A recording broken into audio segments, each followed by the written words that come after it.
so long. We've been waiting for this time to begin. We ain't getting any older.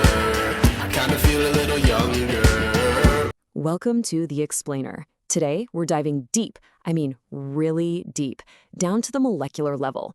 We're going to talk about the absolute fundamental building blocks of, well, you, me, and pretty much all life on this planet. We're talking about amino acids. Let's get into what you're really made of. So, I'll ask you straight up, what are you really made of?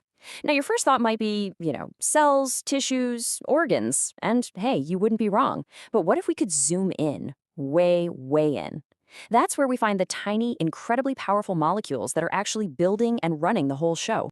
Okay, so before we can even talk about the building blocks themselves, we've got to talk about what they're building, and that's proteins. I mean, think of proteins as the master molecules in your body. They're the construction workers, the delivery drivers, the messengers, the bodyguards. They do it all. But what are they made of? Well, that is where amino acids come into play. All right, brace yourself. Here's the official textbook definition.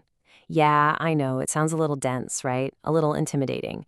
But don't you worry, we're going to tear this thing apart piece by piece.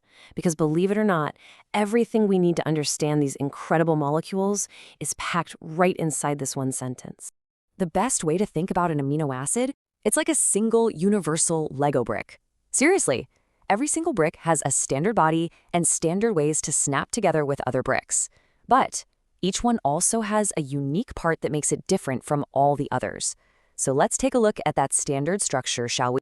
Okay, so every single one of the 20 common amino acids starts right here with a central carbon atom. Scientists call it the alpha carbon. This is the heart of it, the core, the main anchor point that holds the whole thing together.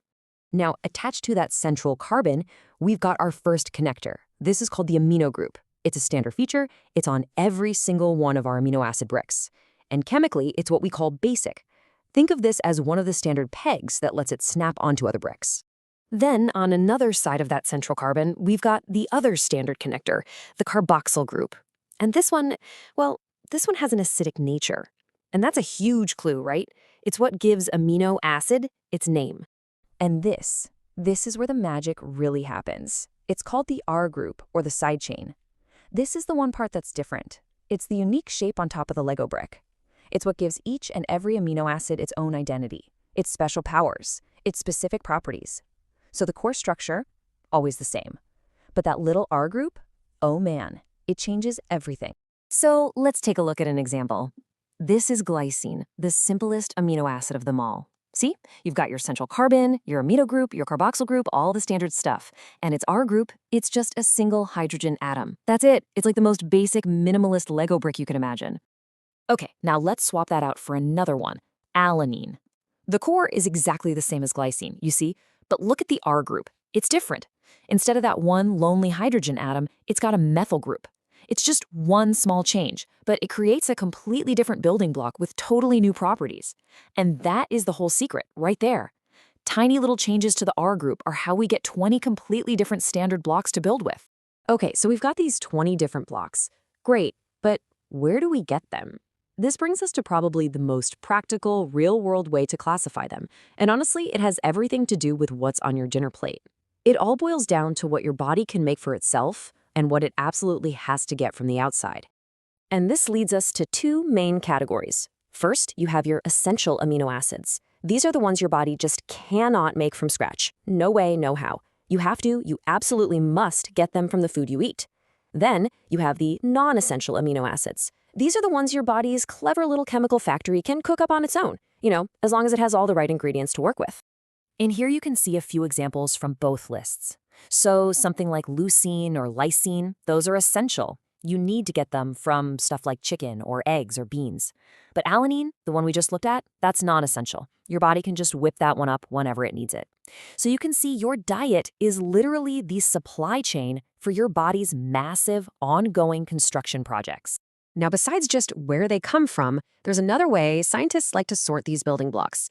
It's based on their chemical personality, or their character, if you will.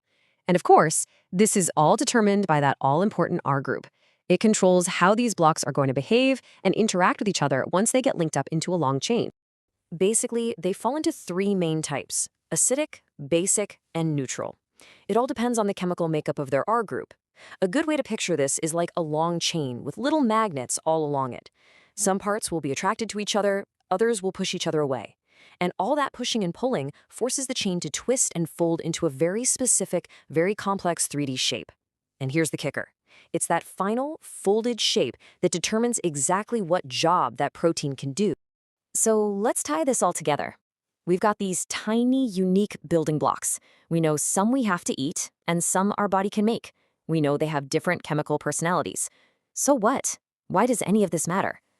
Well, because these little guys are, quite literally, the building materials specified in the blueprint of you. I mean, think about it. Your DNA, that's the instruction manual, but it's written in an alphabet made of these 20 amino acids. They're used to spell out the code for every single protein your body makes. And these blocks do so much more than just build muscle.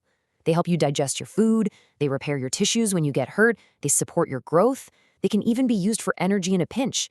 If you're deficient in even one essential amino acid, it can throw a wrench into everything: your growth, your immune system, your entire metabolism. And that brings us to the final and maybe most important thought.